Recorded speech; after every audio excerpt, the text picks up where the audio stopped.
Welcome to our channel. My name is Jasmine. And I'm Dave. And this is Engineered by God, where we navigate life through a Christian perspective.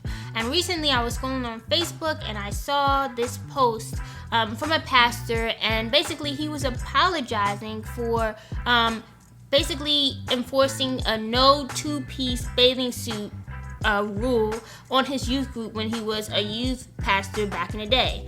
And he listed a couple, reasons why. But I think what that did for us is it just made us think about modesty in general, modesty culture, how we should dress appropriately, and things of that nature. And that's what we're going to get into today. And so before we get really deep into modesty and all that, there's a lot of parallels between this and what I would call purity culture. So if you grew up in church, when you became a teenager, basically, it was a lot of, hey, don't have sex. Make sure you're not having sex. Stay away from sex. Sex is bad. Only in marriage. That whole only sex in marriage, right? And the Bible is clear. Sexual activity is only permitted in the context between a husband and wife. That's the way that God has designed it. But I think what had happened was because there was such an emphasis on not having sex, we almost developed this negative mindset as to what sex was. Because sex is a wonderful thing. I mean, sex is a wonderful thing, right?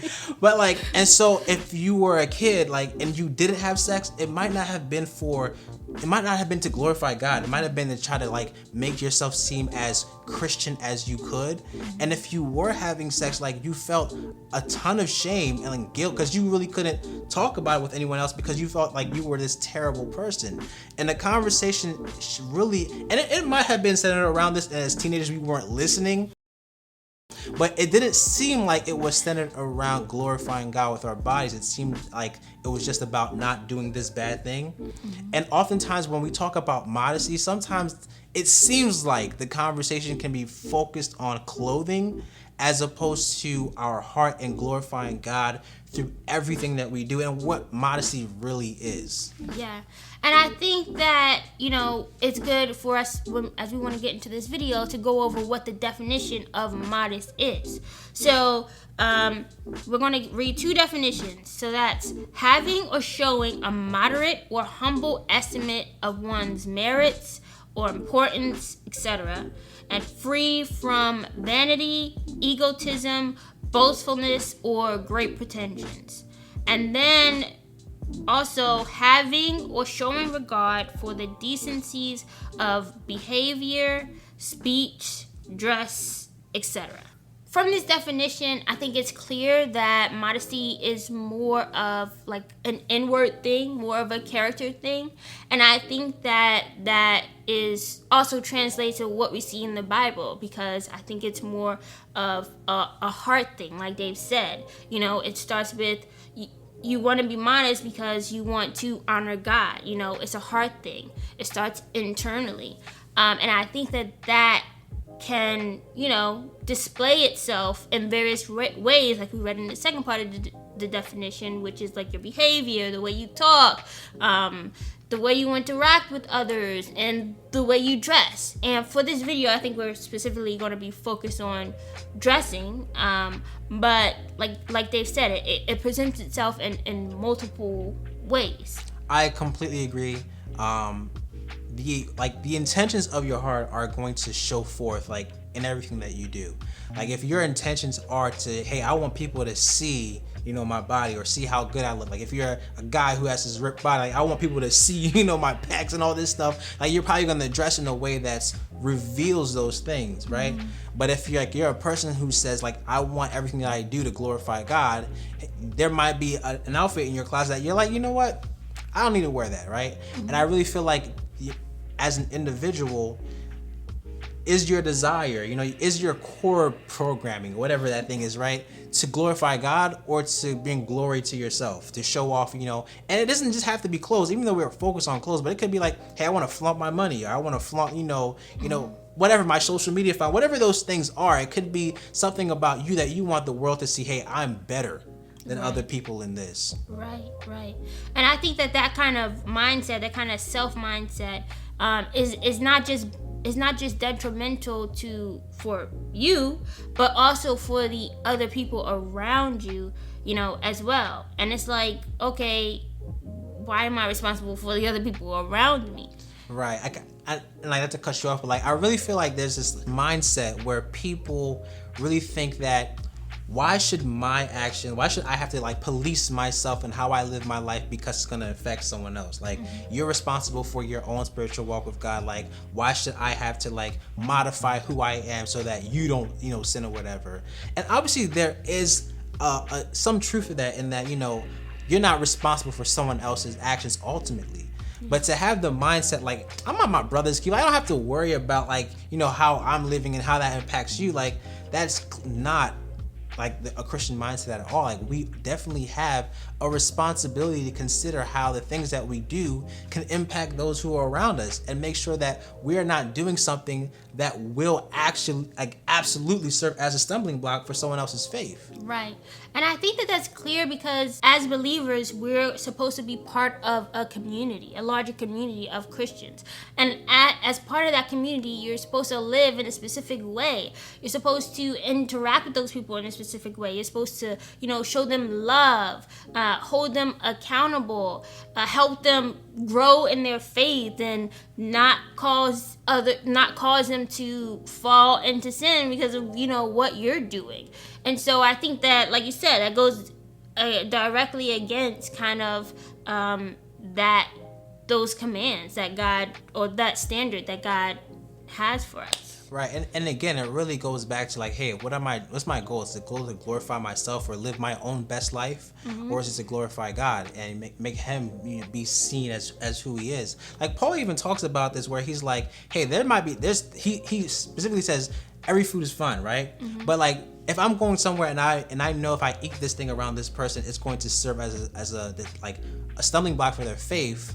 Because of my love for them and my desire to see their faith grow, I'm not going to eat that thing, right? There's nothing wrong in that, but my desire for you to grow spiritually is more important than for me to like have this, piece of meat.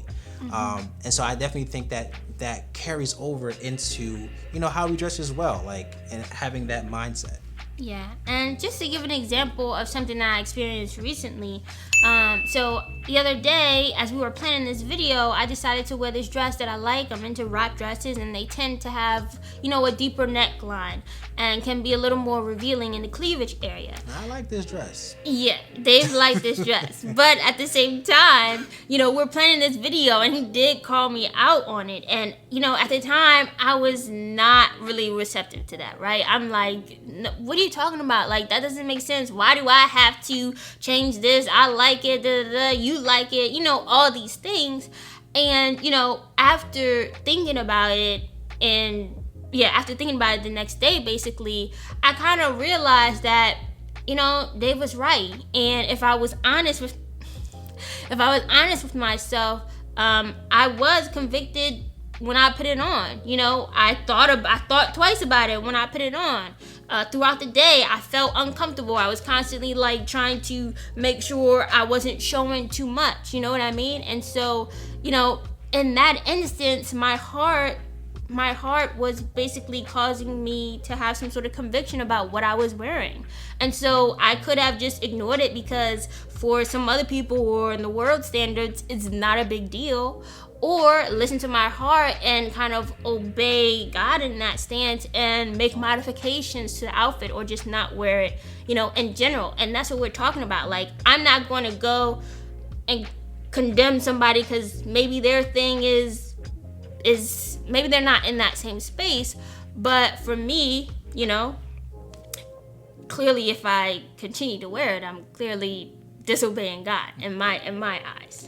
Right. And like, we don't have the definitive answer, because obviously, what's modest is different in different contexts and different cultures. Like, in some cultures, like having your hair out can be seen as immodest, right? In other cultures, showing your stomach can be seen as immodest.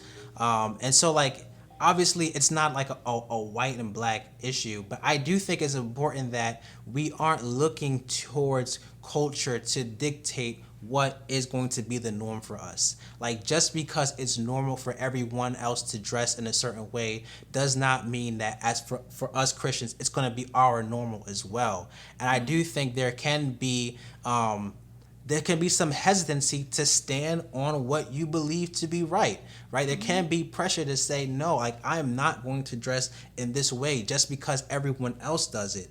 And I do think, as normal changes over time, it's important that we as Christians aren't looking to that standard to like dictate how we're going to live our lives, but we're always going back to the word to be our foundation. But that, we kind of just want to wrap up with, this question of, what do you think in terms of the pastor's apology about the two-piece bikini? How do you feel about that? Do you feel like two-piece bikinis are inappropriate and you don't wear them, or do you feel like it's fine?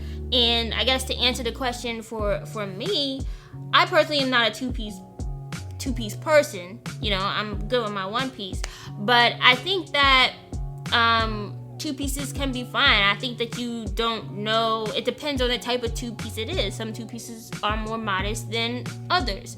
And so I know, but I also know that there are some very,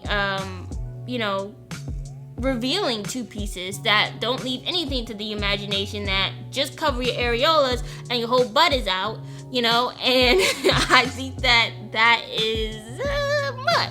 A lot and inappropriate. And for me, I just want to reiterate this one thing, because oftentimes the conversation about, modesty, especially dressing, tends to be centered on women and how they dress, right? But we want to be really clear that this is everyone's, responsibility. Like us guys too, we also have a responsibility not to be out here posting thirst traps. You know what I mean? Right. We also have that same burden to live our lives, especially how we dress, in a way that is modest and, glorifies God. Yeah. So, that's it for us. We're interested to see what you have to say.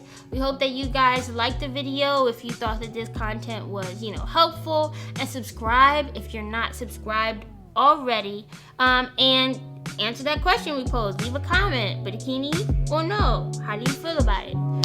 But outside of that, see ya.